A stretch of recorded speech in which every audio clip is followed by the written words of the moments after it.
Hello friends, and welcome back to Stories About Entitled People. Let's start our video with a story about dealing with a customer who was as clueless as a bag of hammers. But before we dive in, make sure to hit that subscribe button, smash the like if you enjoy the content, and ring that notification bell so you never miss a juicy story. He went Pikachu wow face when I asked if he could read. I used to be a DSD vendor, which in the US is someone who goes to stores like supermarkets and stocks a very specific name brand of product from stock in the back, and then leaves to go to the next store, repeat. We're often employed directly by the name brand, not the store itself, so I have loads of stories. But a few of them are real special. Chances are if you see someone stocking a name brand of snack cakes, chips, sodas, beer, greeting cards, trading cards, snack crackers, cookies, or tobacco, you're actually looking at a DSD vendor. I was doing my usual thing, stocking my brand, and went to part of Small Shark's racetrack, which is the main walkway in front of an apartment. A dude I would shortly discover was as dumb as a bag of hammers, and thus here named BH, comes up to me completely ignoring my hat with logo, shirt with logo, cart with logo.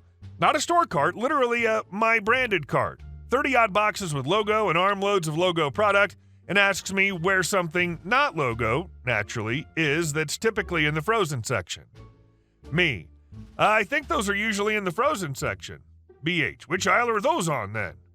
Me. Keep going down that way until you get to the freezer section, then look there. Pointing to the area of the store where the freezers are very obviously to anyone with half a brain. BH walks one aisle down. BH. I don't see them. Me. The freezer section's about 7 aisles down. Keep going until you get to the freezer section. BH walks one more aisle down. Where? Me. Keep going a long way down. You'll see the freezers. BH moves one more aisle down. I can't see any. Me. Keep going. Look for the freezers. BH then moves one more aisle down. Where? Exasperated with his incompetence, I set my logo stuff down and walk over to him, fully intending to say something to the effect of, "Can you not see the signs above the aisles? And can you find the big signs that say what stuff is on the aisle and read what they say?" But instead, what came out was a stumbling over, slightly yelling, "Me. Can you read?"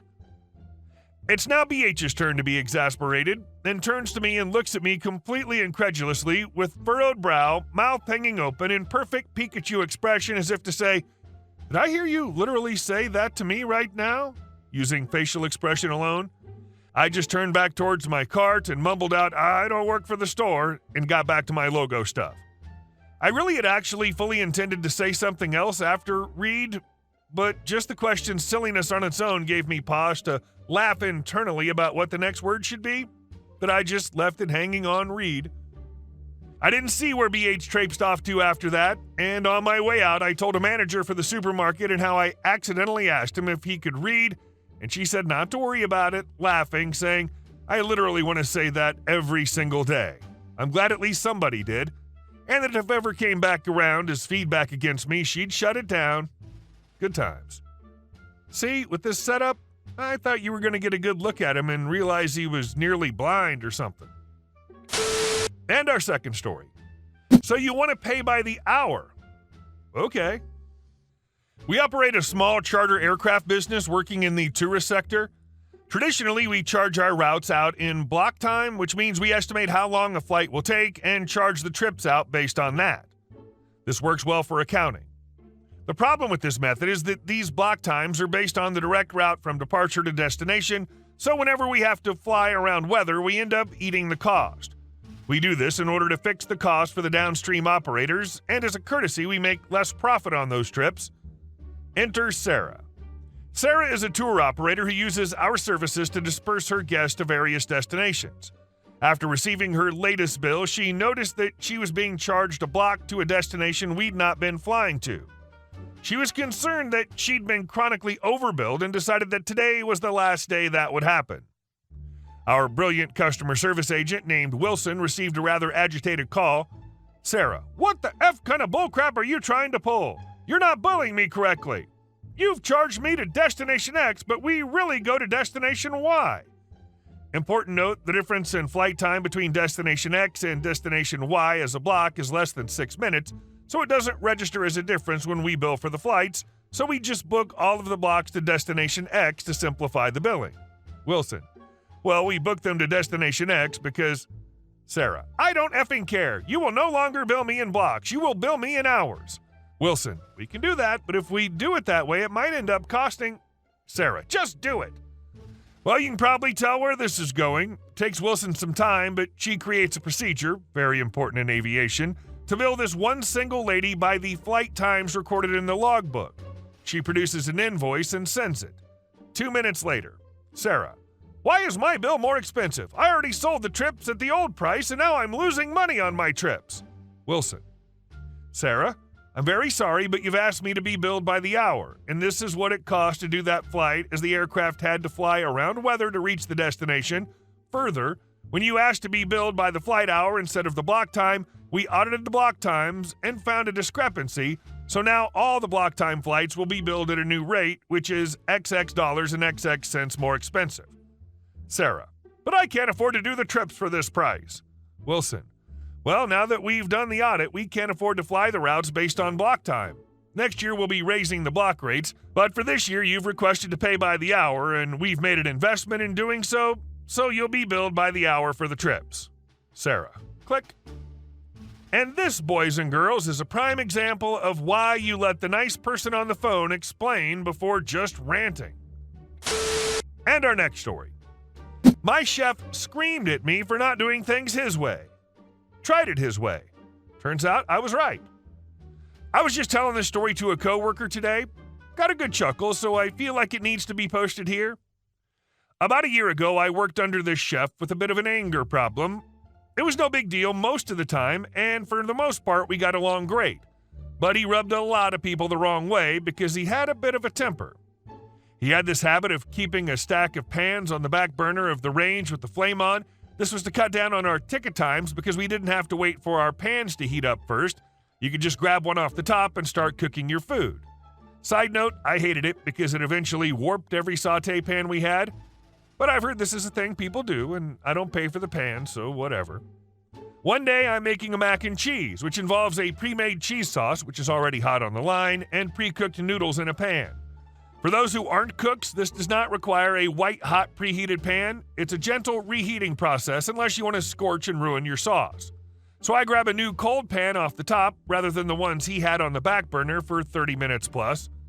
The chef absolutely loses it, goes red in the face. I tell you every effing day not to use cold pans. Why can't you just effing listen? Blah, blah, blah. Essentially implying I'm stupid and can't follow simple directions.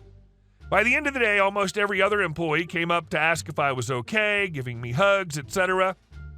It was nice, but at the same time, I'm a line cook and he's the chef. I know my place in the kitchen. I simply responded with a, yes, chef, won't happen again. Next day, I get another mac and cheese and think, yes, this is my moment. I grab the hottest pan from the bottom of the stack and drop the hot cheese sauce in, all the while knowing he's watching over my shoulder. I leaned back as the sauce burst into flames, instantly breaking into a weird, disgusting combo of curdled-looking cheese and oil. The pan was so hot the macaroni noodles seared and stuck to the pan I was using. I just shrugged, served it up, and put it in the window. Chef comes over to it, mad as hell, mumbling and grumbling something along the lines of, "We can't serve this crap, make it again." So I made it my way, and it turned out fine. He stopped preheating the pans after that, and not another word was spoken about it ever again. Sounds like the heated pans are a good idea for most dishes, just not all. He certainly overreacted by discontinuing the practice. At least he listened to you eventually, though. And our next story. I destroy a demanding Karen's grocery list. I was doing my weekly grocery shopping at one of the supermarkets in my area, Cape Cod, Massachusetts. I was wearing a collarless Celtic grandfather shirt and a kilt. A Karen came up to me, assuming for some weird reason that I'm an employee. How many stores on Cape Cod have kilts as part of the dress code for the male employees? And hits me with the infamous, "Excuse me." I said yes, and she shoved a piece of paper, her grocery list, in my hand. I handed it back to her and said, "Sorry, I don't work here." She then shoved her grocery list in the front pocket of my shirt, saying, "Don't lie to me, do your job." Rather than argue, I took the grocery list out of my shirt pocket, ripped it in half, and then in half again. I then threw the pieces into the air. She started screaming for a manager. It just so happened the manager on duty wasn't far away and recognized me because, frankly, there are not too many men on Cape Cod who wear a kilt almost every day, spring, summer, and fall, and I'm a regular customer. She demanded I be fired, and he explained I was a customer and didn't work there. He then picked up the pieces of paper from her torn-up grocery list, handed them back to the Karen, and told her that she could find tape to tape her list back together again for sale in the next aisle where the school supplies are. She stood there, her mouth opening and closing like a fish out of water, and he and I walked up to the cashier so I could pay for my groceries. I don't know what happened after that as I headed out to my car, loaded my groceries inside, and drove home. And our last story. I cost my neighbors over $100,000. My neighbors have 9 cars parked on the street. They always park 2 of those cars in front of my house and leave them there all week. We have a rule in our neighborhood that you can't leave your car parked for more than 48 hours in the same spot. Their driveway's huge and can't fit 4 cars, but it's always empty. They told me they don't like having cars in their driveway because it looks tacky. Most of their cars just sit there and never move. They use them to save parking spots for themselves. In 2021, I noticed they were building a second unit behind their main house. It was finished in under a month, which seemed really fast since it usually takes 2 to 3 months with all these city inspections. I reported it to the city through an app saying there might be some illegal building going on without permits. I didn't think much about it after that. Last week, I saw my neighbors tearing down their second unit. Word got around the block that a city inspector had come by to make sure everything was being demolished. From what I could see, the materials and labor they put into that second unit must have cost them over $100,000. A few days ago, I talked to another neighbor, Jane, who's lived here for over 20 years. She said this wasn't the first time those neighbors had tried to break the rules. They had a history of making unauthorized changes and ignoring city regulations. Jane mentioned an incident a few years ago when they built a huge deck without permission, and the city made them take it down. Seems like they never learn. As the demolition went on, I noticed the family's attitude change. They used to be pretty standoffish, but now they were downright hostile. One afternoon, while I was watering my garden, the wife came over and accused me of reporting them. I calmly denied it, explaining that I'd just raised a concern because the construction seemed suspiciously fast. Interestingly, this whole situation changed the neighborhood's vibe. People started talking more, sharing stories about dealing with those neighbors. It turned out a lot of folks had issues with them but hadn't spoken up. While it didn't exactly bring us closer, it did make us more aware of each other's struggles with the same problem. Now, there's an unspoken understanding among us. We become more vigilant about keeping the neighborhood in check.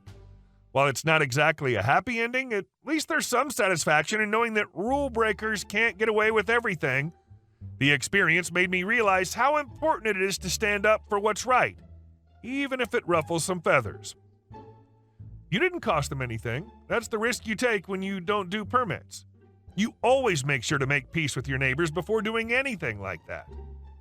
Hey guys, thank you all for watching the video. I'll see you in the next one.